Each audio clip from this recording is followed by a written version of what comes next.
Thanks, Dee. Silver Parminder is already presented, so we will begin with the silent prayer, if you'll kneel with me. Izovula ngomkhuleko othulile.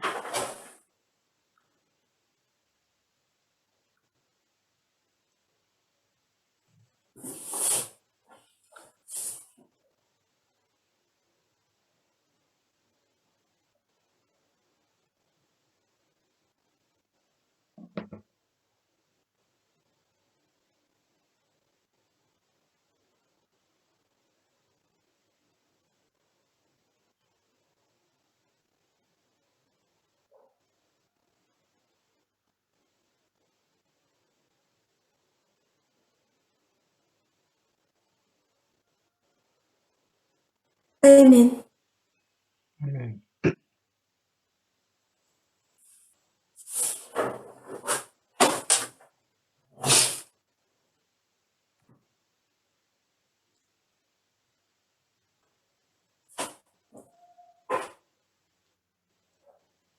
Yesterday we discussed the history we are in.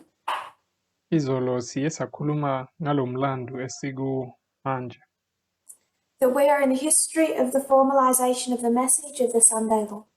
Ukuthi sisesikhathini se-formalization yomlayezo we-Sunday law.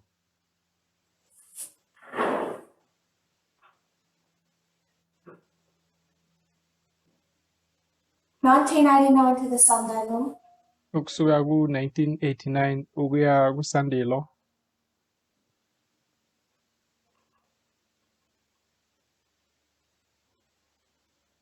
We understand that 2019 was the increase of knowledge. Siyakhumbula-ke ukuthi u-2019 bewukwanda kolwazi, increase of knowledge. And it centered the message on gender. Futhi-ke iye yaletha umlayeza wobulili we-gender. Here. Kulesi sikhathi lesi. Bringing us to here. Isiletha la. We're now in the history of the formalization. Manje-ke sikwisikhathi se-formalization. So what we understood in very much childlike terms in 2019. Manje-ke lokhu esiye sakuzwisisa njengeyingane ngo-2019. We now need to consider with a deeper maturity. Sekumele manje sikuzwisise ngokuqonda okujulile. Prophetic maturity. Sijule ngokwesiprofetho. And it's not like there's the increase of knowledge and the formalization. Futhi-ke asisho ukuthi kune-increase of knowledge ne-formalization. And nothing in between. Bese phakathi nendawo akunalutho. The journey from the increase of knowledge to the formalization. Le ndlela esuka kwi-increase of knowledge eya kwi-formalization. With the Apis bull. Kutholakala i-Apis bull With lapho. false freedom. Ubona ne-false freedom. With understanding LGBT. Sizwisisa i-LGBT. Has all been part of that journey that brings us from the increase of knowledge to the formalization. Konke lokhu kwenzeka phakathi kule ndlela le esiletha kwi-formalization. But what was understood from a great distance in 2019. Kodwa-ke lokhu esiye sakuzwisisa sikude ngo-2019. We need to understand more and more closely. Manje-ke sekumele sikubone kusondele, sikubone kangcono. And as we get closer and closer to these issues, Futhi-ke uma siloko sisondela kule indaba lezi, what in 2018 and 2019 was two streams of information. siyabona lezi zinto lezi ngo-2018 no-2019 beku imifula Now we're lemibili yolwazi. finding that while we have discarded entirely the false stream of information, Manje sesiyabona-ke ukuthi noma siye salahla-ke lo mfula lo wamanga,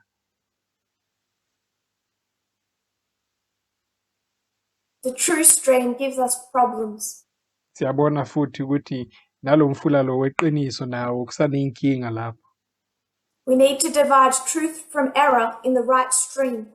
Sekumele manje sihlukanise amanga neqiniso kuwo lo mfula lo weqiniso. We need to seek compromise in what we have in the past described as the right stream. Kumele sibone ukuthi kunobundikindiki ukumaphakathi kwendawo kuwo lo mfula lo esithe weqiniso. It becomes more and more difficult to find articles to share on some topics. Kuba nzima nokuthi sithole imibhalo esingaphana ngayo kwezinye izihloko. There was a really neat article that discussed the North American indigenous community. Kube khona ke lo mbhalo lo ubumuhle kakhulu ubukhuluma ngabantu baseMelika abakuleyo ndawo. Respectfully defended their culture. Yakhuluma ke ngesiko labo yalichaza kahle. Explained how in their culture they did not have an understanding or acceptance of LGBT. Yasichaza ukuthi kusiko labo ke bebangazwisisi futhi bangazi abantu aba-LGBT. It was written by an African American woman. Lo mbhalo ke ububhalwa umuntu wesifazane omnyama. Defending their culture against misappropriation of any form. Evikela ke isiko labo ukuthi lingasetshenziswa ngendlela engalunganga. Right stream of information. Kuyiqiniso lo umfula olungile. But because she wants to frame their culture in the best light possible. Kodwa ke ngenxa yokuthi uzama ukubonisa isiko labo njengento enhle kakhulu. While she's explaining that they did not have an understanding or acceptance of trans individuals. Noma echaza ukuthi bebangazwisisi noma bengamukeli abantu abashintsha ubulili aba-transgender. She makes the following sentence. Ukhuluma lamazwi futhi. They, the North American Indians, uthi bona ke labo bantu amandiya aseMelika could not just change gender at will. uthi bebangakwazi ukushintsha ubulili babo ngokuthanda nje. So I'll phrase it exactly. Awuthi ngibe ngamazwi akahle. At a whim. Uthi bebangakwazi ukushintsha umathanda. It's like saying flippantly. Cishe ukuthi uma uthi umuntu ushintsha umathanda. They couldn't wake up one morning. Uthi mhlambe bebangakwazi ukuthi bavuke ekseni mhlambe. And think, I think I'll change gender today. Bese bathi ngiyacabanga ukuthi mhlambe namhlanje awuthi ngishintshe ubulili bami. So in defending one minority community. Kanjalo ke uthi mayevikela abanye. Again, it's based on race. Siyabona ke uvikela ngokobala. She casts the issue based on gender in an incorrect light. Uyabuya futhi uveza le ndaba yobulili ngendlela engekho engalunganga. And while that article had good technical information about how their culture operated, kanjalo ke noma lo mbhalo lo bukhuluma kahle ngokuthi isiko labo lisebenza kanjani. How it gets misappropriated. Nokuthi abantu bayisebenzisa kambi kanjani. You still see these serious errors. Kodwa uyabona ke ukuthi nalapho kuba uwenza amaphutha futhi. Now, if we want to understand mass global politics. Manje ke uma sifuna ukuzwisisa ke ezopolitiki zomhlaba wonke. It's fairly easy to sort through that true stream of information. Kulula ke ukuthi uthole iqiniso, umfula weqiniso, ulwazi leqiniso. You get into anything related to gender. Kodwa ke uma usuzokhuluma ngendaba zobulili.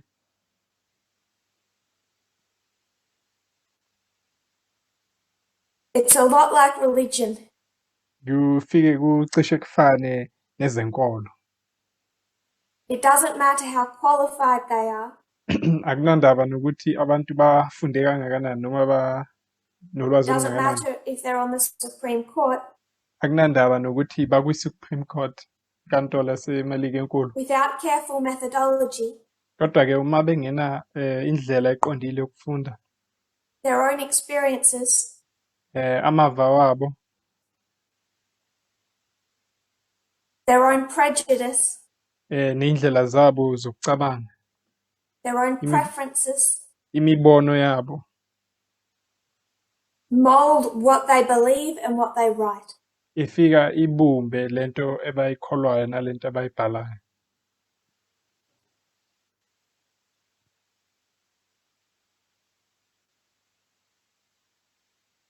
Some people have asked a question I thought I would answer now. Bake babuza-ke abanye abantu umbuzo engicabange ukuthi ngiwuphendule manje. Some months ago, we taught about the gender of God. Le inyanga ezidlulile siye sakhuluma ngobulili bukaNkulunkulu. That God is not this biological male. Ukuthi uNkulunkulu akusiyena umuntu wesilisa. God is not gendered. God is not male. uNkulunkulu akanabo ubulili. uNkulunkulu akusiyi indoda. And some people have noticed that I don't often or at all use the term father for him. Babonile-ke abanye abantu ukuthi mina angimbizi uNkulunkulu ngobaba. People are wondering whether it's inappropriate to use male pronouns or the word father. Manje-ke abantu bayazibuza-ke ukuthi ingabe kulungile na ukubiza uNkulunkulu kanjalo, mhlawumbe ukumbiza ubaba. The dispensation that we now live in as we deconstruct Kulesi sikhathi-ke esiphila kuso uma sisusa lento le this 6,000 year issue of gender. sisusa lento eyobulili, lenkinga yobulili lesinayo kule minyaka e-6,000. I'm not here to tell people what they need to say, how they need to refer to God. Angizanga la kuzotshela abantu-ke ukuthi bathini noma babiza uNkulunkulu kanjani. But if they have noticed me making deliberate efforts to not use male terms, Kodwa-ke uma bengibona-ke ngiyenza ngamabomu ngingambizi uNkulunkulu ngowesilisa, amagama esilisa. that is accurate. Iqiniso le kunjalo impela. What I'm trying to get in is into your subconscious. Into engizama ukuyenza, ngizama ukungena engqondweni yakho. So I'm sorry if you find that creepy. Ngiyaxolisa-ke uma ubona ngathi iyinkinga leyo nto ikuthusa, Disturbing. ikuphatha kabi. I'm trying to get into your subconscious where Ngiz- subconsciously you picture and relate to God. Zama ukungena-ke engqondweni yakho, phakathi lapha engqondweni yakho la ubona khona uNkulunkulu unesithombe sakhe khona.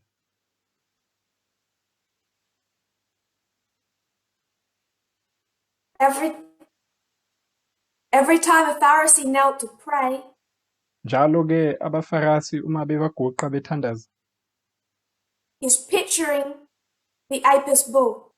babona isithombe se-Apis bull litholele egolide. And every time an Adventist kneels to pray, Futhi njalo umsabatha uma eguqa ethandaza, they are picturing a masculine God. babona uNkulunkulu owumuntu wesilisa. And when I start a prayer by saying, Dear Father, Futhi-ke noma ngikhuleka ngiqala umkhuleko wami ngokuthi baba wethu, even if you think you don't notice, noma ucabanga ukuthi awuyinaki leyo nto, it's already in your brain. leyo nto isengqondweni yakho. So yes, I am attempting to undo that. Kanjalo-ke yebo kuyiqiniso ngifuna ukuyisusa leyo nto. The reason I don't start a prayer with Dear Mother Isizathu-ke sokuthi ngingathi mama wethu, is however much I would like to rub people the wrong way, ukuthi noma ngifisa ukuthi ngathinta abantu make endaweni people ezithize uncomfortable, ngenza abantu ukuthi bangakhululeki deliberately uncomfortable, benze ngamabomu ukuthi bangakhululeki because comfortable people never change. ngoba ngiyazi abantu abakhululekile abashintshi. My issue is that in using female, Inkinga yami ukuthi uma ngingambiza ngowesifazane uNkulunkulu, I know that most people in the movement subconsciously ngiyazi abaningi ku-movement engqondweni zabo go to here, bazoya bayobona kule ndawo le, and all of a sudden God is pretty, bese-ke bazobona uNkulunkulu ngathi umuhle, God is gentle, ukuthi uNkulunkulu uthambile, God doesn't make you uncomfortable, ukuthi uNkulunkulu angeke akwenze God ungakhululeki. is a woman. Babona uNkulunkulu njengowesifazane, Not a judge, bangamboni njengomahluleli, not a general. bangamboni njengomholi wempi. And I don't want people going here when they think female. Futhi-ke mina angifuni abantu bacabange umuntu wesifazane ngaleyo ndlela leyo. So it's deconstructing two things. Manje-ke ngizama ukususa into ezimbili lapho. Deconstructing that apostle masculinity idea of God, Sisusa leya nto yetholele egolide yokubuka uNkulunkulu njengendoda. and also deconstructing the idea of the feminine. Futhi sifuna ukushintsha le ndlela le abantu babuka ngayo abantu besifazane. Because when Pope Francis prays to Mary, Ngoba uPope Francis uma ethandazela kuMary it's all about that female essence. usuka ethandaza kuleya muntu loya And when we owesifazane. can pray to God and picture a female general, Uma singakwazi ukuthi sikhuleke uNkulunkulu simbone ewumholi wempi owesifazane, we know that we're deconstructing those layers of ingrained stereotypes. kulapho-ke sizobe sibona khona ukuthi hhayi manje sesiyayisusa leya nto yokucabanga ukuthi abantu besifazane bakanje nje kuphela. So, male terms like father Manje-ke amagama lawo-ke okubiza uNkulunkulu ngobaba reinforce exactly what we are trying to undo. aqhubekisa yona le nto sizama ukulwisana nayo. Female terms are also inaccurate. God is not a woman. Nokumbiza ngowesifazane nalapho angeke kulunge ngoba uNkulunkulu akusiyena But owesifazane they are futhi. helpful to undo the picture you have of God. Kodwa mhlambe kungasiza ukususa le ngqondo le esinayo ngoNkulunkulu.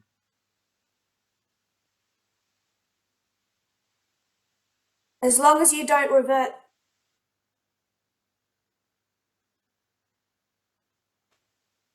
Uma nje kuphela ungacabangi ngale ndlela le efana And my nalaba third abanye. and final issue Inkinga yami-ke yokugcina yesithathu is the minute I refer to God as female, ukuthi uma ngingathi uNkulunkulu ngimbize ngowesifazane, people forget everything else I just said. abantu bazokhohlwa konke lokho okunye bese ngikhulume ngakho. If for God I say she did this, Uma ngingathi ngoNkulunkulu she wenze kanje, I think most people are no longer listening to any other words in that sentence. abantu abaningi-ke bayobe sebakhohlwa lokho kunye engikushoyo lapho. And it becomes a distraction if I'm trying to make a point. Bese kuyaphazamisa nakuloko engizama ukukhuluma ngakho. So that might not leave you with a final answer, Manje-ke noma lokho engikushilo kungakuphendulanga, but those are the three difficulties I think that we are facing and trying to navigate. kodwa-ke yizo-ke lezo yinkinga ezintathu lezi esihlangabezana nazo. It's more important that we deconstruct the idea of what is female kubaluleke ngaphezulu ukuthi sisuse le ngqondo lesinayo kubantu To besifazane. me, that's more important than referring to God as female or male. Kimi lokho kubaluleke kakhulu kudlula ukuthi sibize uNkulunkulu ngowesifazane noma owesilisa. Because unless we undo the stereotypes, we won't relate to God correctly. Ngoba ngaphandle kokuthi sishintshe le ndlela zethu zokuthi abantu bakanje or bakanjani angeke sibone uNkulunkulu kahle. Yesterday, we spoke about the history of 1989 to 91. Izolo-ke sikhulume ngomlando ka-1989 ukuya ku-1991. There are 3 key events that relate to gender. Kunezigameko-ke izenzakalo ezintathu lapho ezimayelana nobulili. We could include the events that were the start of the gay marriage movement. Singafaka futhi nalapho leza igameko ezimayelana nokushada kwabantu abagay.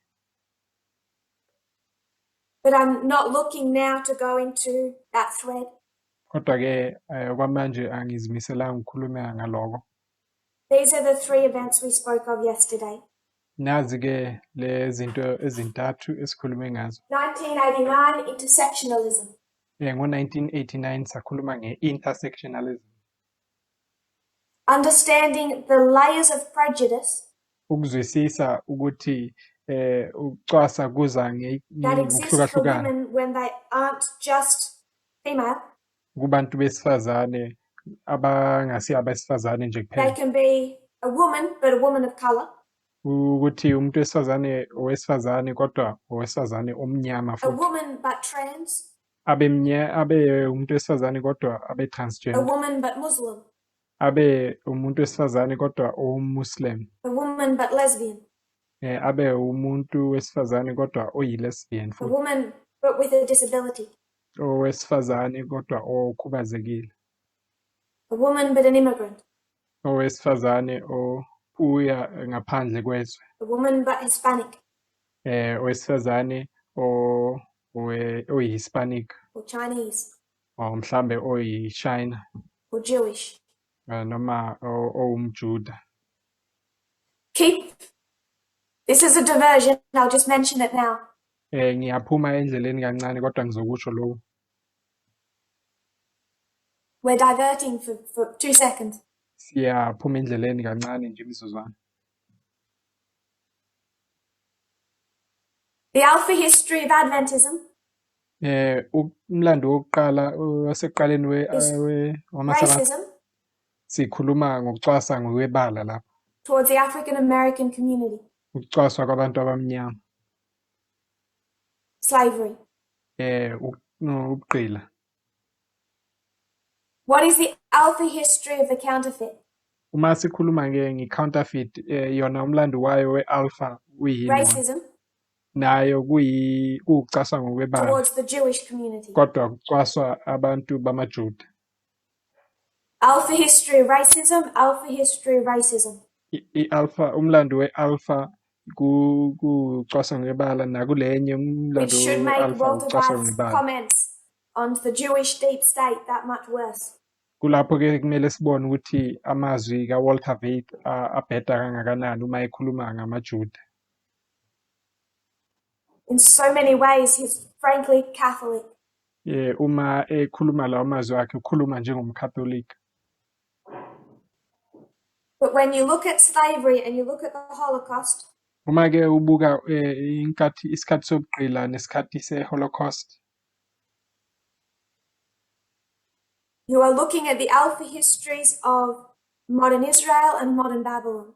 usuka ubuka imilando ye-modern Israel yanamhlanje ne-Babylon yanamuhla. And you're seeing how both responded to that subject.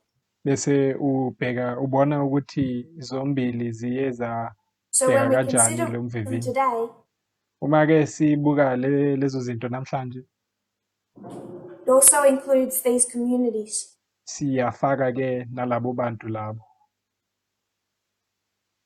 Something that Adventism,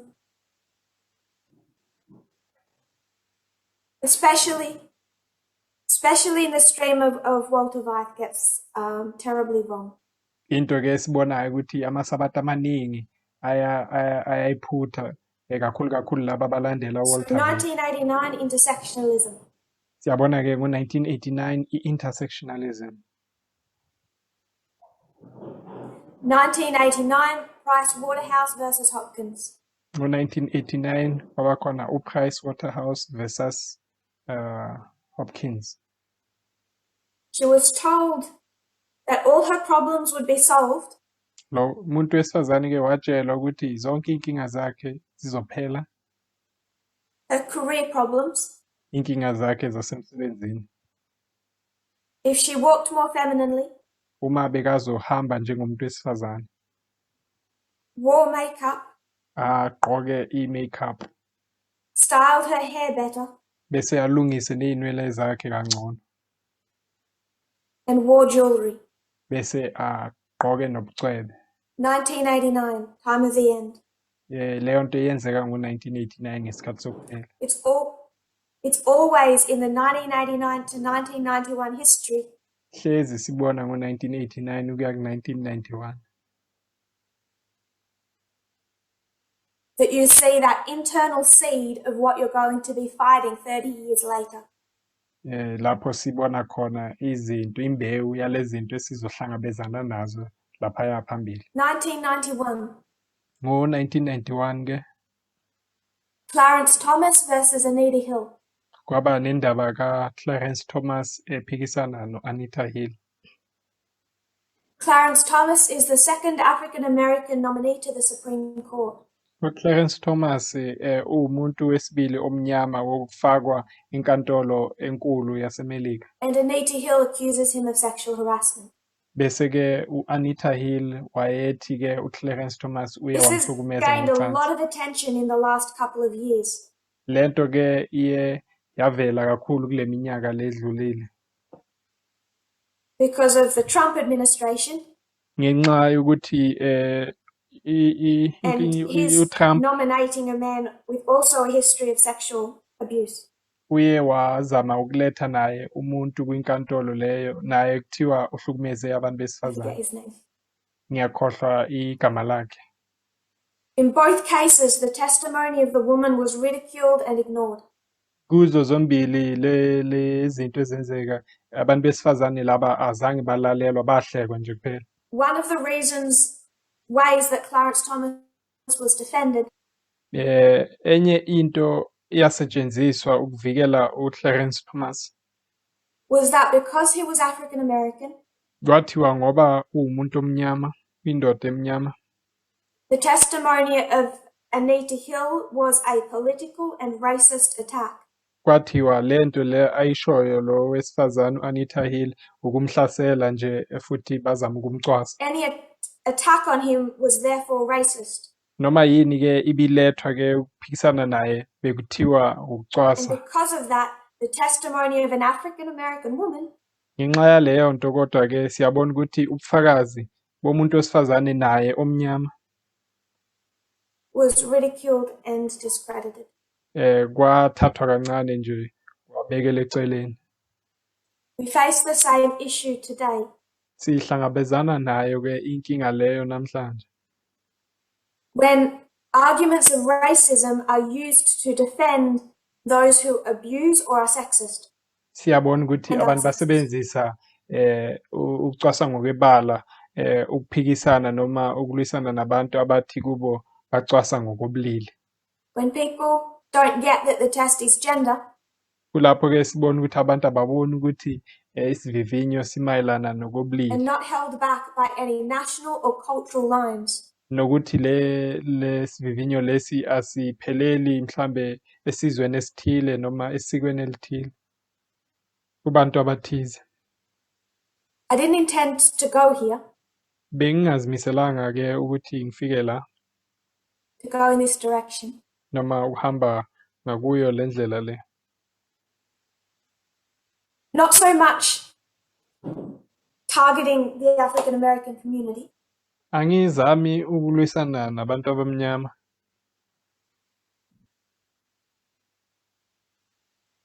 and the myriad ways that sexism has been defended since 2019. Nale indlela eziningi ke ukucwaswa ngokobulili abantu I want to abazama ukuvikela target ngabo. liberal mainstream.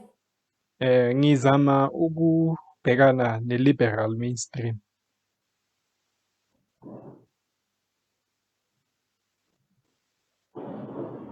But I'm going to use a couple of recent scandals. Kodwa ke ngizosebenzisa izigameko ezenzeke nje khona kule When insuku Donald lezi. Trump was running for election, Ngingathi uDonald Trump ezama ke ukuthi athole ukuba upresident. in one of those debates with Hillary Clinton, Nginkathi lokho ke ephikisana noma benenkulumo the yokuphikisana moderator was a no-Hillary Fox News Clinton, host kwakunomuntu wesifazane ke owayeqhuba leyo nkqubo leyo. woman, Megyn Kelly. Kwakuwumuntu wesifazane uMeghan Kelly. Now, I just want to give you a couple of statistics before we start. Manje ke ngifuna ukunipha inombolo 1 in ezithize 5 singaqala. women during their lifetime Oyedwa wesifazane kwabahlanu empilweni yakhe, face 1 in 5 face completed rape or attempted rape. omunye kwabahlanu uhlangabezana nokudlwengula noma okuphelele noma ukuzanya ukudlwengula. 1 in 3 face physical domestic abuse. Omunye kwabathathu uhlangabezana nokuhlukunyezwa ekhayeni lakhe. In some countries, it's 50% of women in that country Kwamanye manage amazwe domestic abuse. ukudlula i-50% yabantu besifazane bayahlukumezwa emakhaya wabo In a noma abantu report abathandana released nabo. earlier this year, Kwi-report eyaphuma ke lo nyaka lo by the United Nations, ibikhishwa yi-United Nations, 1 in 3 women globally omunye umuntu wesifazane kwabathathu umhlaba wonke, that's 736 million women uma singayisho lokho ke 736 million yabantu besifazane are subjected to physical or sexual violence. bahlangabezana nokuhlukunyezwa ukushawa noma ukuhlukunyezwa ngokocansi. They describe it as the pandemic for which there is no vaccine. Mabeyisho beyichaza bathi kuyi-pandemic engenayo umjovo And le. if you think the world is getting better, it is not. Uma ke uke wacabanga ukuthi umhlaba uba ngcono, ngiyakutshela ngithi akubi ngcono. It's been 10 years without improvement. Kule minyaka le edlulile ewu10 bekungena okulungayo, akulungi. Over 40% of African American women 40% ngaphezu kwe-40% yabantu are abamnyama physically besifazane abused by a partner or former partner bayahlukunyezwa abantu abazwana nabo, abathandana nabo noma abantu sebahlukene lifetime. nabo empilweni zabo. Over 50% Abadlula i-50% report psychological abuse bayasho ukuthi bake bahlukunyezwa ngokwengqondo and coercive control. nokuthi baye bacindezelwa, baphoqelelwa A woman in the izinto. United States is shot by a partner or former partner eMelika umuntu wesifazane uyadutshulwa umuntu athandana naye noma umuntu sekahlukene naye bekathandana naye every 16 hours. njalo makudlula i-16 hours. That's just gun deaths. Lapho nje sikhuluma ngabadutshulwayo, That's just guns. sikhuluma nje ngebhamu. That's not strangulation, Asikakhulumi ngalaba hanywayo, beating, abashawayo, stabbing. abagwazwayo. That's not all the years that leads to that kind of murder. Asikakhulumi ngale minyaka le bayibekezelayo ukuze bazofika lapho sebabulawa khona. That's not all of the sense of ownership and control that often causes that rate of murder. Asikakhulumi ngale nto ukuthi bacindezelwe bahlukunyezwe yonke lesi sikhathi kuze kufike la bebulawa khona. So one statistic for one weapon. Sikhuluma nje ngey'nombolo nje zesikhala esisodwa nje isibhamu nje. Only in the context of abuse related directly to their gender. Sikhuluma nje ngobulili nje ukuhlukunyezwa okumayelana nobulili balabantu laba. It's every 16 hours. Njalo nje emva kwe-16 hours kuyenzeka. When statistics reach such a height as we talk about 736 million, Uma sesikhuluma ngale inombolo ke eyikanje abo 736 million. people tune out. Abantu abaningi ingqondo iyabaleka. If we were to talk about 736 million of any other community, Uma besingakhuluma nge-736 million yabanye abantu abahlukile. if we were to talk about a Jewish person every 16 hours, Uma mhlambe besingathi njalo emva kwe-16 hours umuntu owumJuda, society is numb to not just the effects of sexism, siyabona ukuthi umphakathi awuyithatheli ekhanda lento le eyokucwasa but ngobulili, also to the foundational ideas of ownership and control that cause that sexism.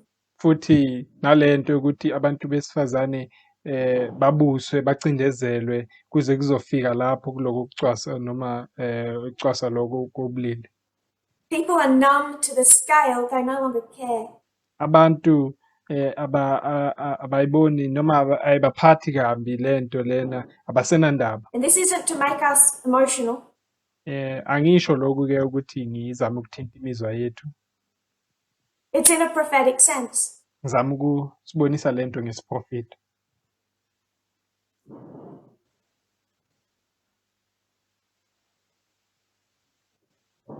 Donald Trump, Megyn Kelly. Sibuyele ke kuDonald Trump noMeghan Kelly. He expects special treatment. UDonald Trump ke bekacabanga ukuthi uzomphatha ngendlela ekhethekile lo muntu ke. It's Fox News. Uyasho ke uyacabanga They'll ukuthi go Fox easy on News him. bazomphatha kamnandi. He says she gets out and she starts asking me all sorts of ridiculous questions. Uyasho ke uDonald Trump uthi nangu ngiyambona sekavela sekangibuza imibuzo eminingi ebhedayo. She was hard on him and he didn't expect that. Lo muntu ke wesifazane lo wabuza uDonald Trump imibuzo You enzima could see futhi there was blood coming bekangayilindelanga. out of her eyes, blood coming out of her wherever. Uyasho ke uDonald Trump uthi ngiyambona wayephuma negazi, kuphuma igazi emehlweni, kuphuma igazi yonke In indawo. my opinion, she was off base.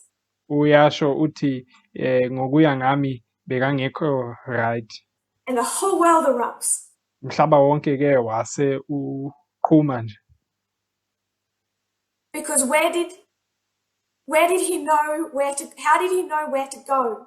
Ngoba uye wamhlasela kanjani, bekazi kanjani ukuthi He amhlasele didn't go kuphi. for her mind. Azange wamhlasela ingqondo yakhe. He sunk beneath even going for her appearance. Wadlulela nokuthi angakhulumi ngokubukeka kwakhe. He sunk beneath even going for her personality. Wadlula nakuloko ukuthi ahlasele isimilo sakhe. He brings up her vagina and menstruation. Wafika wahlasela indawo yakhe yangasese, wakhuluma nange-menstruation yakhe. He was angry and he knew where to aim. Wayecasukile kakhulu uDonald Trump futhi wayekazi kahle ukuthi uzomthuka kanjani lo muntu, umhlasela kanjani lo muntu wesifazane lo. The left knew how to react.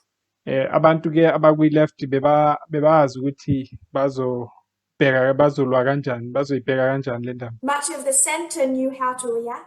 Nabaningi ke abame phakathi nendawo bebazi ukuthi kumele They knew bathini the na. appropriate response. Bebazi ukuthi kumele baphendule kanjani lokho kusho Trump. Many right-wing people knew the appropriate response to what he said. Nabaningi abaku-right bebazi ukuthi kumele bathini. And they were horrified and disgusted. Bebathukile ngalento ayishilo futhi ibibaphatha kabi. In the past, I've brought up John Stewart. Kule insuku emandulo le ngeke ngakhuluma ke ngoJohn Stewart. In the past, I've brought up John Stewart. Ngeke ngakhuluma ngaye lo muntu uJohn Stewart. Liberal hero. Uyathandwa ke ama-liberal amaningi. He has someone who has been very much a colleague to him. Kunomunye umuntu ke engathi ke ucishe esebenzisane naye. Dave Chappelle. Lo muntu lowo ke Dave Chappelle.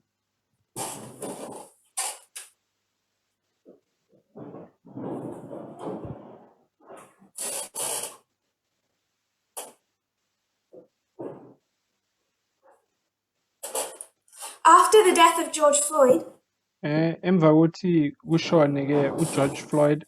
Dave Chappelle is a comedian, by the way. uDave Chappelle ke usomahlaya. But a very political one. Kodwa ke usomahlaya okhuluma esikhathini esiningi ngezopolitiki. By many, he's considered to be the greatest comedian of all time. Abaningi ke bayasho bathi usomahlaya ubadlula bonke nje abake bebakhona. He's viewed in a light above all others. He's a hero to many. Bambheka abantu abaningi njengomuntu osomahlaya ngaphezulu kwabo bonke uyiqhawe labo. In 2020, after the death of George Floyd, Ngo-2020 emva kokuthi ke kubulawe uGeorge Floyd, he released a comedy special. uye wayenza ke i-special samahlaya. It wasn't all meant to be funny, it was social commentary. Lapho ke bekangazami nje kuphela ukuthi ayenze amahlaya kodwa bekafuna nokukhuluma ngezinto ezenzakalayo. It was called 846. Igama layo bekuthiwa yi-846. After the amount of time that a policeman knelt on the neck of George Floyd.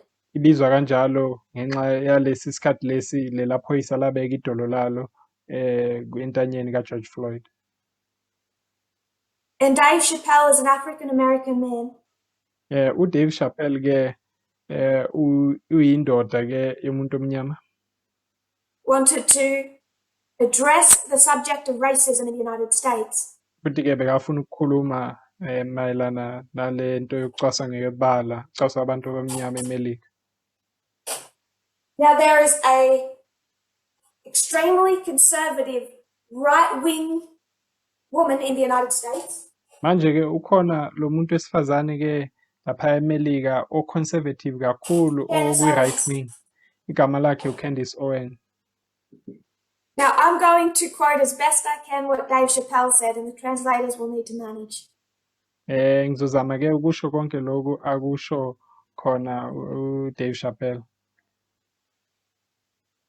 I will have to substitute some of the most offensive words. Kunamagama ke angakhulumi kahle lapho ke ngizozama ukuwashintsha amanye. Candace Owen. uCandace Owens. That rotten bitch. Uyasho ukuthi uDave Chappelle uyi-bitch Remember, ebolile. that is the female version of the N-word. Ungakhohlwa ke ukuthi lelo gama leli amthuka ngalo liyafana naleli lithiwa abantu inika. She's the worst. I can't think of a worse way to make money. She's the most articulate idiot I've ever heard in my swear word life. Uthi uyabheda kakhulu angazi ngahlangana nomuntu obheda kangaka uze ufaka negama lokuthuka lapho. Referencing Floyd's past, he stated, I don't give a swear word what this N-word did, George Floyd. I don't care if he personally kicked Candace Owens in her stinking vagina. I don't know if it stinks, but I imagine it does. If I ever find out, I'll let you know.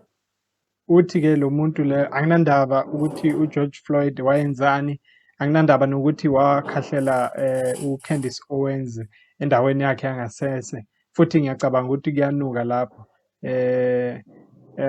Ngizonitshela uma ngingayizwa ukuthi iyanuka. Candace Owens is a woman of color. uCandice Owens uwumuntu wesifazane omnyama. So regardless of the fact she's a conservative, Noma-ke ngisho noma-ke eyi-conservative, I don't like what Megyn Kelly says either. noma ngingathandi naloku kwashiwo Megyn Kelly. We don't agree with Megyn Kelly. We don't agree with Candace Owens. Asivumelani naye uMegyn Kelly, futhi asivumelani naloku okushiwo noma lokho okukholwa uCandice But Owens. when Donald Trump is angry, Kodwa siyabona-ke ukuthi uma uDonald Trump ethukuthele, where does he aim? uqonda kuphi? The same place that women find aimed, the 1 in 5 women who face rape. Uqonda kuyo le ndawo leyo abantu besifazane bahlukunyezwa kuyo uma bedlwengulwa, laba omunye kwabahlanu. Where did Dave Chappelle know how to aim? uDave Chappelle yena uwazi kanjani ukuthi kumele aqonde kuphi? Same place. Naye uqonda kuyo leyo ndawo. Donald Trump goes after the fact that it bleeds there. uDonald Trump yena ugxeka noma uthuka ngokuthi kuyopha lapho. Dave Chappelle goes after the idea that it smells there. uDave Chappelle yena uthi kuyanuka lapho.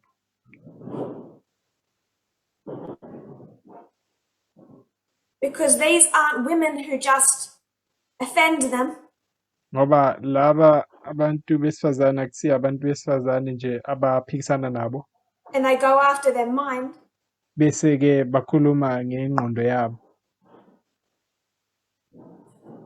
When these men attack, they go after the ugliest stereotypes of what is female.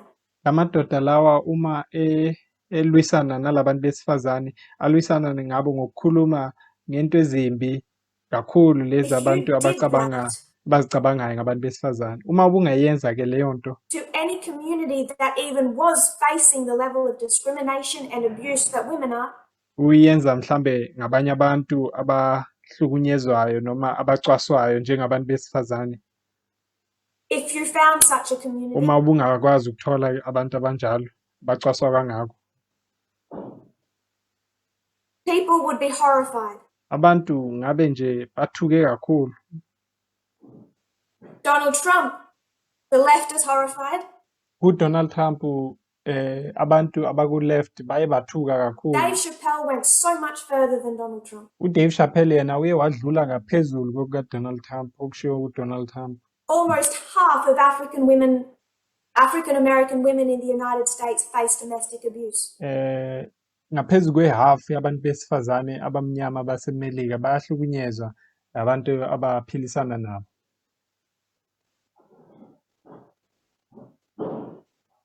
In 2020, Ngo-2020 for all reasons, ngazo-ke lezo izathu ezikhona, 4 African American women were being murdered every single day.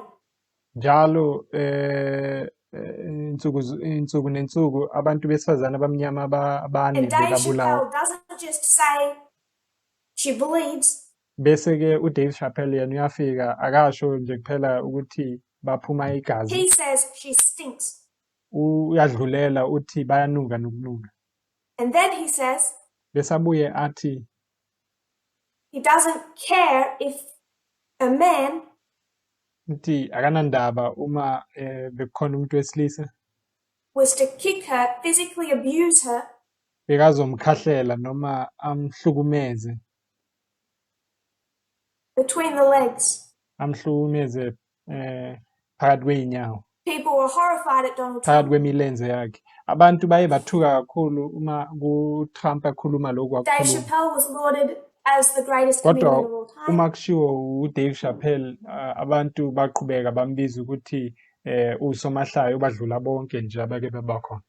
And this show alone was nominated for 3 Emmy Ngisho Awards. yona le nkulumo le wayeyenza bekelwa kuma-awadi kathathu.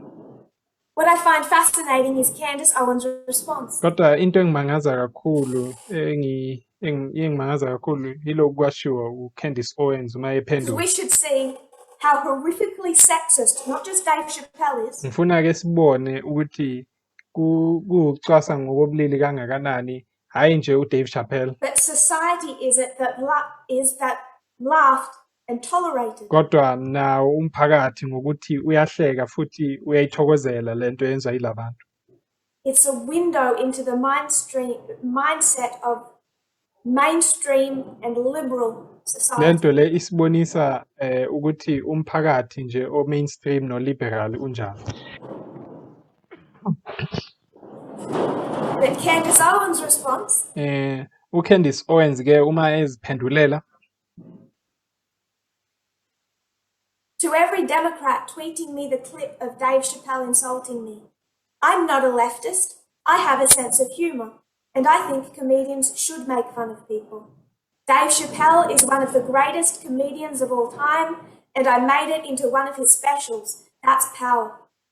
uthi kuwo wonke amademokrati ke angibonisa lokho okushiwo uDave Chappelle engithuka mina angisiwo umleftist ngiyakwazi ukuhleka futhi ngicabanga ukuthi osomahlaya kumele bahlekise ngabantu. uDave Chappelle usomahlaya obadlula bonke futhi uye wakhuluma ngami leyo nto ke ngiyibona mina kuyinto We've enamandla. arrived too suddenly into a culture where people can't laugh at themselves or want to restrain comedians. I will never be part of that culture.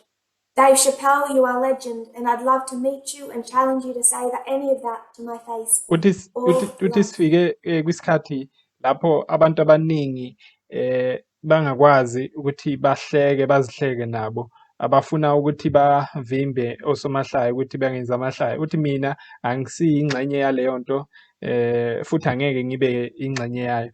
Dave Chappelle uyiqhawe ngiyakuthanda ngingathanda ukuhlangana nawe sikhulume ngaloko ngibone ukuthi ungakusho Donald Trump's offensive words, Megyn Kelly was fawning after him. Kakhulu ngokushesha ke emva kokuthi uDonald Trump akhulume kambi kanjalo ngoMegyn Kelly, uMegyn Kelly ke wayezama ukulwa naye. Candace Owens isn't offended by Dave Chappelle. uCandace Owens ke akaphathekanga kabi ilento yashiwa uDave Chappelle. Why isn't she offended? Kungani ingamphathi kabi lento ayishilo? Because she's sexist. Ngoba naye uyacwasa ngobulili, usexist. She's already embraced that mindset. Naye unayo leyo ngqondo leyo. All she's hearing is her own thoughts echoed. Into nje ayizwayo lapho ubona kufana naloku akucabangayo naye. Her own mindset and behavior echoed. Naye ingqondo yakhe nokuziphatha kwakhe uyakubona nje kuvela lapho. The sexism, and I mean that in the ugliest sense of the far right, echoed. Ukucwasa ngokobulili sengisho ke lokho kubi kakhulu ukubona kuvela nako. By the left. Kuvezwa abantu abangapha ngakwi-left. By the liberals. Kuvezwa abantu abama-liberal. So there's nothing in there for her to be offended. Kanjalo ke ayikho into emphatha kabi naye. Dave Chappelle also addressed Laura Ingraham. uDave Chappelle ke uye futhi wakhuluma ngomunye umuntu wesifazane uLaura Ingraham. In the same context, he said, ngendlela efanayo wathi, again, forgive my language, but I want people to get how offensive it is. ngixolele indlela yami yokukhuluma kodwa ngifuna nizwe ukuthi imbi kangakanani She's a le. regular white bitch with a platform. Uyasho uDave Chappelle uthi lo muntu wesifazane uyi-white bitch enendawo nje yokukhuluma. I think the most offensive word in that phrase is regular. Igama ke elibuhlungu kakhulu lapho kulamazwi akhe ileli lokuthi athi uregular noma ujwayelekile. Because the insult he's designing to sting Ngoba lento azama ukuthi ayisho umhlaba ngayo lapho is that she is standing. ukuthi lo muntu wesifazane ujwayelekile nje akakhethekanga. So he's not just targeting her. Kanjalo-ke akahlaseli nje yena kuphela. When he says regular, he says one of many. This is just what they are. Uma ethi ujwayelekile ufaka nabanye uthi nje bakanje bonke bayafana. And he includes the word white, but Candace Owens wasn't. Usebenzisa-ke noma ufaka igama lapho lokuthi umhlophe. Kodwa lo omunye uCandace Owens bekungasi umuntu omhlophe. That's a distraction. His attack is that they're female. Leyo nto nje ukuzama ukususa ingqondo. Kahle kahle into ayilisayo la ukuthi abantu besifazane.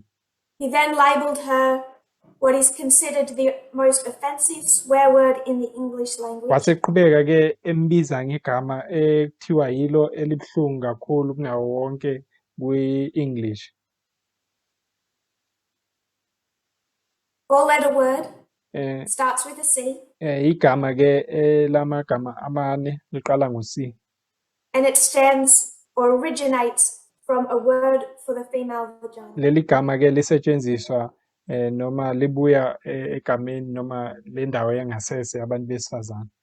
Merriam-Webster states that it is a usually disparaging and obscene term for a woman and that it is an offensive way to refer to a woman in the United States. I-dictionary ka-Merriam-Webster-ke ithi iyindlela yokuthuka abantu besifazane noma ukubagcikilela phansi esetshenziswayo eMelika.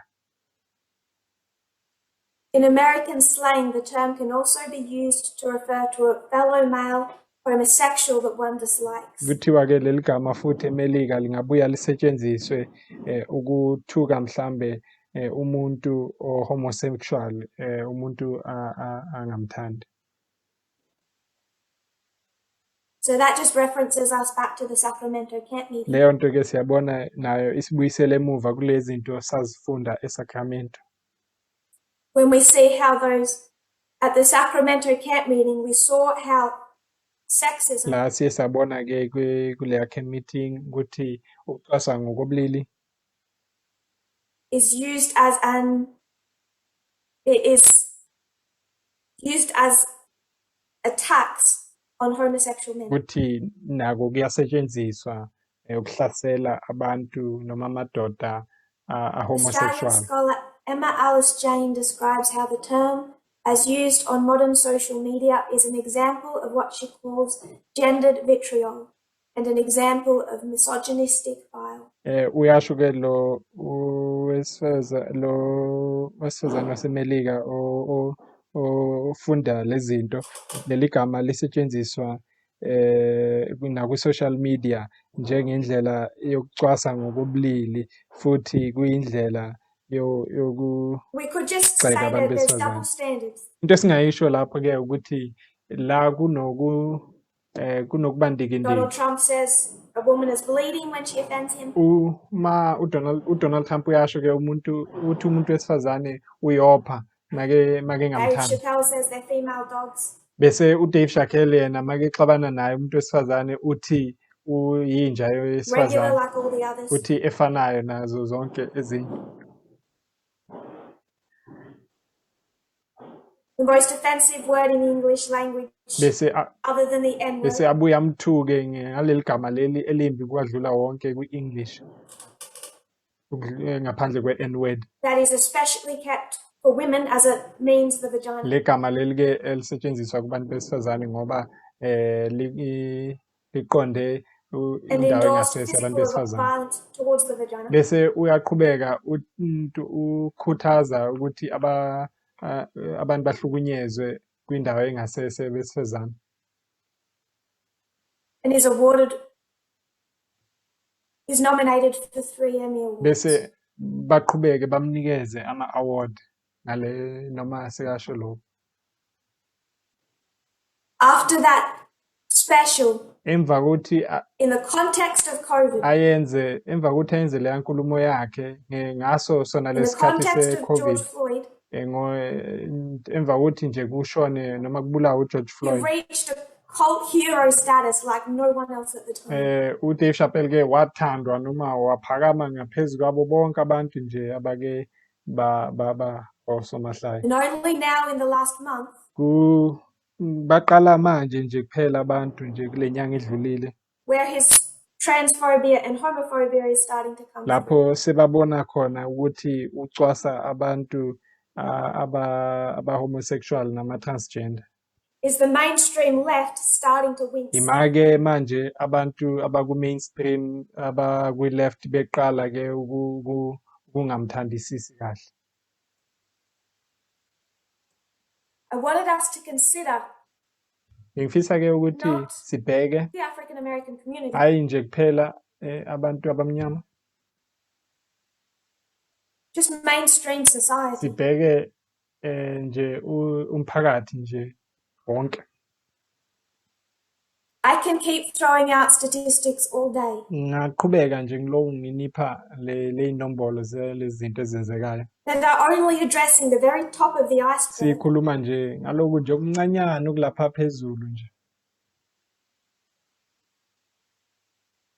of what women in every nation, every culture, every society face. kwalezi zinto lezi abantu besifazane kuzo zonke iy'ndawo, kuwo wonke amasiko nje, kuzo zonke izizwe abahlangabezana I nazo. can spend day after day Ngahamba nje njalo nsuku zonke nje from thousands of miles away ngikude ngila ngikhona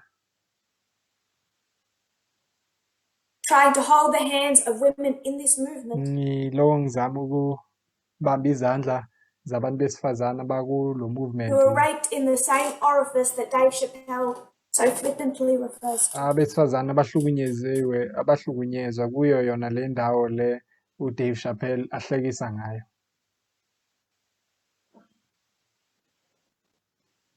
Many women listening now who watch these videos Abantu abaningi abesifazane ababuka lama video who relive what they have been through abakhumbulayo ubuhlungu loku abadlule kuko and what they are going through now. nalezi zinto noma ubuhlungu ebadlula kuko namanje. Every time we teach these Njalo subjects. nje bayakhumbula uma sifundisa ngalezi zinto. So if this subject makes you uncomfortable, Manje-ke uma lento ikuphatha kabi ke wena lesikhuluma ngayo because we're not speaking about racism enough, ngoba asikhulumi ngokucwasa ngokwebala kakhulu or you're male, noma mhlambe umuntu wesilisa I don't care. akunandaba. We have to see the extent of sexism. Kumele sibone ukuthi ucwasa ngokobulili kubi kangakanani. Unless we address the extent, Ngaphandle kokuthi sibone ukuthi ijule kangakanani le nkinga.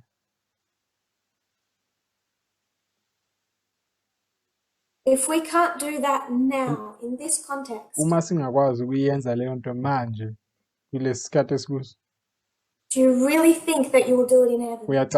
ingabe ucabanga ukuthi uzoyenza kanjani ezulwini? There isn't more information that God can give you in heaven Alikho ulwazi oludlula leli uNkulunkulu asinika lona le ezulwini when you're living through it now. uma uhluleka ukuphila kuyo manje.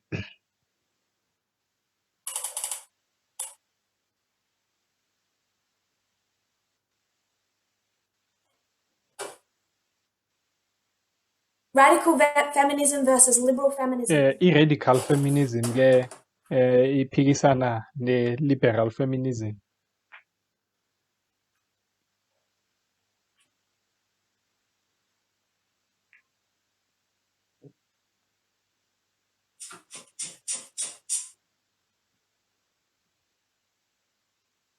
There's two main attacks that have been made against women who call for change. Bahlaselwa ke ngendlela lezi ezimbili abantu besifazane abazama ukuletha There's ushintsho.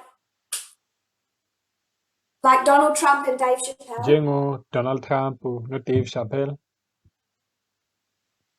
Those in opposition to equality know where to hit. Labo ke abaphikisana nokulingana ne-equality bayazi ukuthi bahlasele kuphi.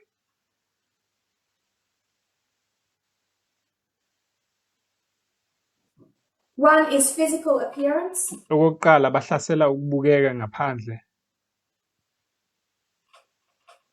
What society considers attractive.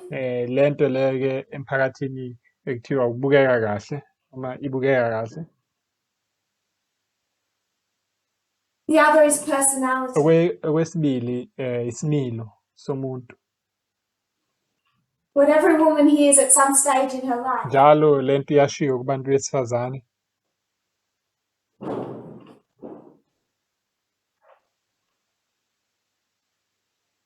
Don't you have a sense of humor? Bathi yini kanti awukwazi ukudlaliseka wena udlaliswa yini? When faced with sexism. Uma behlangabezana nokucwaswa ngokobulili. They expect a woman to laugh, to not make the situation uncomfortable. Abantu bathi umuntu wesifazane kumele ahleke, bamlindele ukuthi ahleke kuleyo nto angayenzi kungabi kungakhululeki. This was an issue in 1970 at the World Pageant. Siyayibona lento enjalo yenzeka ngo-1970 kwi-World Pageant. When the male comedian refers to women as cows, waiting to be valued. Ngalesi sikhathi amlisa loya ebiza laba bantu besifazane njengeyinkomo ezizothengiswa.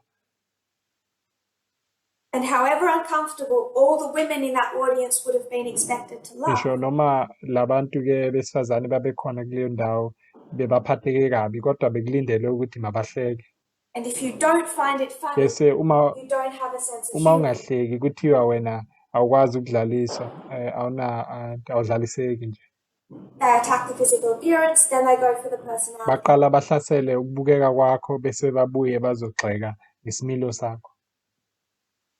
Candace Owens' response to Dave Chappelle. UCandace Owens impendulo wayisho ke kuDave Chappelle. I'm not one of those women who don't have a sense of humor. Wathi yena angifani mina nalabantu besifazane laba abangadlaliswa. So I'm okay with what he said. Futhi mina anginandaba naloku akushilo.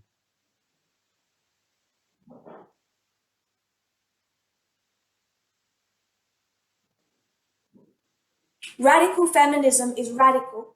I-radical feminism ke i-radical noma because instead of laughing, i-radical ngoba yona ayihleki. They see the underlying horror. Nokuthi ihleke ibheka lobubi lobu obukhona lapho. They know the science, bayazi data, isayensi neyinombolo. And they don't treat those numbers as meaningless statistics. Futhi abathathi lokho leyinombolo lezo kancane. Going back for the translators, the original document of quotes. Kulabo ke abatolikayo sibuyela kuleya ncwadi inemibhalo. Radical feminism is a perspective within feminism that calls for a radical reordering of society in which male supremacy is eliminated in all social and economic contexts, while recognizing that women's experiences are also affected by other social divisions such as race, class, and sexual orientation. I-radical feminism ke i-feminism le ebiza ukuthi umphakathi awushintshwe lapho ke ukubusa kwabantu besilisa kususwa khona, kumele kususwe ukubusa kwabantu besilisa emphakathini nakwezomnotho. Futhi iyabona ukuthi abantu besifazane bahlukunyezwa noma bathintwa ezinye izinto ezifana nebala labo, imisebenzi yabo, nokuthi bathandana nabantu abanjani. Ifaka impilo zabo ukuthi baphila kanjani emphakathini. Because the personal is political. Ngoba izinto zakho wena ziyathinteka nakwezepolitiki. Liberal, also known as mainstream feminism. I-liberal noma i-mainstream feminism yona is the main branch of feminism. It defines its focus on achieving gender equality through political and legal reform within the framework of liberal democracy. Liberal feminism works within the structure of mainstream society to integrate women into that structure. I-liberal feminism ke yona igatsha le feminism elibheka kakhulu ezopolitiki nezemthetho phakathi kwedemocracy. I-liberal feminism isebenza ngaphakathi kwale mphakathi lo efuna ukutshentsha, So they izama don't ukufaka intend abantu to rock the besifazane boat too lapho kulowo much. mphakathi. Manje-ke bona abazami ukushintsha izinto kakhulu. They don't intend to make any great changes to structure. Akusiyona inhloso yabo ukushintsha kakhulu leyo nto leyo noma They don't intend to impact the social decisions of women. Abazimiselanga ukushintsha iy'nqumo zabantu besifazane nabesilisa. Their focus is on quotas. Yona-ke into ebayibheke kakhulu imithetho. And part of the difficulty we have had with organisation Into-ke esihlangabezana nayo eyinkinga kwi-organisation-ke is sometimes in ministries quotas aren't enough. ile nto ukuthi ukufaka nje abantu besifazane ey'khundleni ezithize When they put a akunelanga. woman in a position of authority, Mhlambe ufake umuntu wesifazane kwisikhundla sobuholi and then the men operate like a shadow bese government. amadoda ngaphansi ayaqhubeka ayabusa. How many women in this movement have been put in positions of authority? Bayingakhi abantu besifazane la kuwo lo movement lo thola ukuthi bayahola abaholi And then people have given me the wrong names for them. bese abantu banginikeze amagama ekungasiwona wabo Spelt their names noma wrong. babhale amagama wabo ngendlela engasiyona Informed them of decisions after the fact. noma babatshele ngey'nqumo sebaqedile ngazo. And the men continue to speak for the ministry. Bese amadoda ayaqhubeka kuba yiwo akhulumela leyo ministry. And in extremely stubborn ministries, Futhi-ke nakwezinye indawo ama-ministries lapho banenkani khona this liberal feminism idea of just get 50-50 in positions of le authority, ngqondo-ke ye-liberal feminism yokuthi kudingeka nje i-50-50 nje abantu besifazane ebuholini which often is enough to upset people, kona lokho nje ekubacasulayo abaningi hasn't been enough kodwa siyabona ukuthi akunelanga lokho because of how those women have been attacked and treated. ngoba siyabona ukuthi bona labo bantu besifazane bayahlaselwa futhi bayahlukunyezwa Or frankly ignored. bese noma abalalelwa.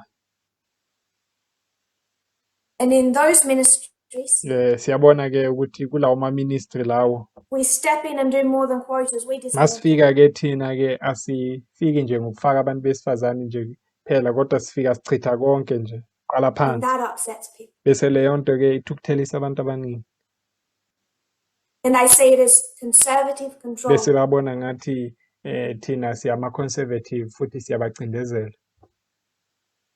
It's not conservative in its principles. Akusiyinto yama-conservative leyo siyenzayo.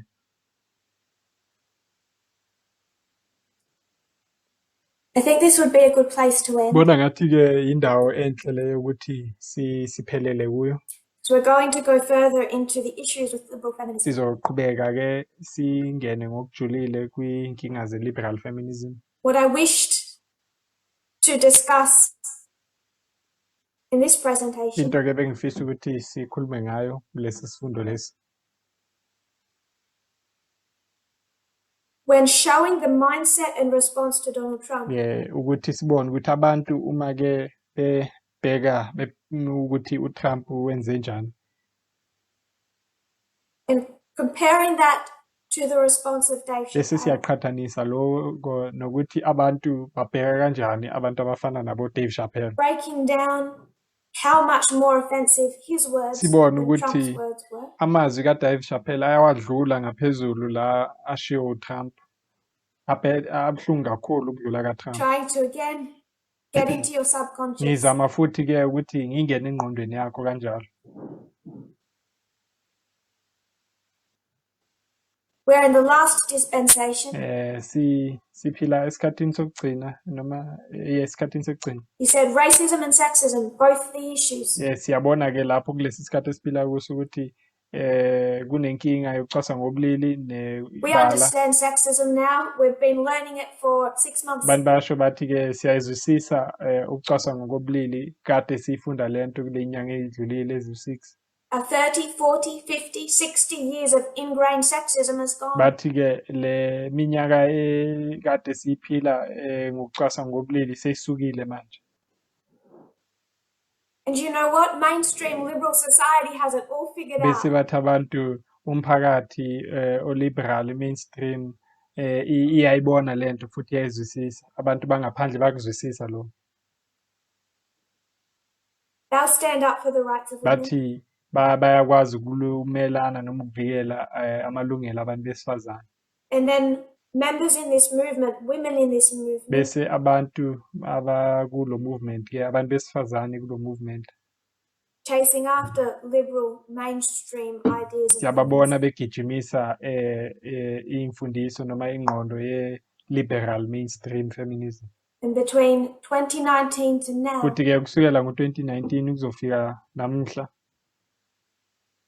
it has destroyed siyabona lives. ukuthi lento ilimaze imiphefumulo eminingi kakhulu. It has cost people their salvation. Iyenze abantu ukuthi balahlekelwe insindiso yabo. And it will continue to. Futhi izoqhubeka lento ibenze ukuthi balahlekelwe insindiso yabo. But in a prophetic sense, Kodwa ke uma sikhuluma ngokwesiprofeto in the context still of the light of the epistle, sisakhuluma ke ngekukhanya kwe-epistle, iqiniso le-epistle. we need to much more closely break down feminism and gender. Siyabona ukuthi kumele siqaphele kakhulu sihlukanise i-feminism nokobulili. And work on that 6,000 years of societal indoctrination. Bese sisebenza noma silwisana nalento sifundile yonke leminyaka e-6000. We'll close in prayer. Sizobala kanjalo ke ngomkhuleko.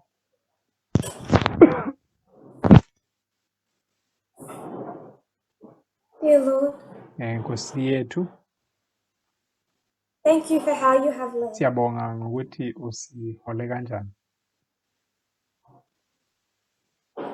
We see all the steps that have brought us here. Siyabona zonke ley'nyathelo zisilethe kule ndawo.